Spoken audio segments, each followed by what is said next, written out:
Hello అండి, welcome back to my mini vlog. ఈరోజైతే egg curry చేసుకుందాం మనం. నేను చూపించే ప్రతి ఒక్క వంట కూడా చాలా సింపుల్గా అయితే ఉంటుంది. ఖచ్చితంగా మీరు ట్రై చేయండి. వీడియో నచ్చితే మాత్రం ఖచ్చితంగా లైక్ చేసేయండి.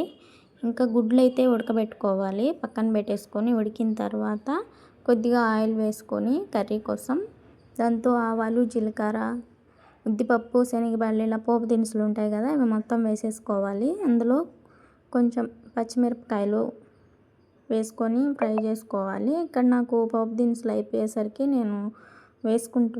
నేను విడిగా తెచ్చుకొని చేసుకుంటాను అన్నమాట. ఇలా ఇంకా పచ్చిమిరపకాయలు అవి వేసిన తర్వాత కొద్దిగా ఆనియన్స్ కూడా వేసుకొని బాగా ఫ్రై చేసుకోవాలి, బ్రౌన్ కలర్ వచ్చే వరకు.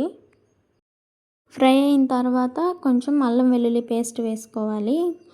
ఇంకా అది కూడా బాగా ఫ్రై చేసుకోవాలి. ముందుగా కట్ చేసి పెట్టుకున్న టమాటాలు అయితే వేసుకోవాలి. నేనైతే ఇవన్నీ ముందుగానే కట్ చేసి పెట్టుకున్నా, మళ్ళీ ల్యాగ్ అవుతుంది కదా వీడియో అనేసి. ఇంకా బాగా కలుపుకొని కొంచెం సేపు మూత పెట్టుకొని సిమ్లో ఉడకనివ్వండి, బాగా ఆయిల్ సపరేట్ అయ్యేదాకా. ఇంకా అంతలోపలైతే గుడ్లు మనం ఇట్లా ఘాట్లు అయితే పెట్టుకోవాలి, చిన్న చిన్న ఘాట్లు. అలా పెట్టుకోవడం ఏంటంటే మన కర్రీ అంతా గుడ్లోకి వెళ్ళి బాగా ఉంటుంది టేస్ట్, అందుకోసం అని చెప్పి.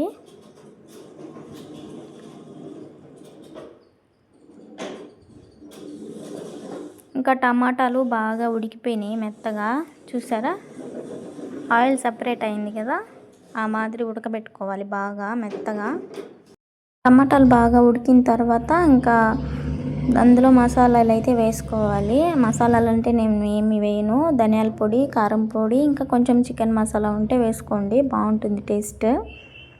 ఇంకా కొంచెం సేపు కలుపుకొని ఇంకా లాస్ట్లో ఎగ్స్ అయితే వేసుకొని ఇంకా మళ్ళీ మూత పెట్టుకోవాలి. ఇంక అప్పుడే ఉప్పు అవి చూసుకోవాలి, పులుపు అవి. నేను చింతపండు అయితే వేసుకోలేదు, టమాటా ఎక్కువ వేసినా కాబట్టి.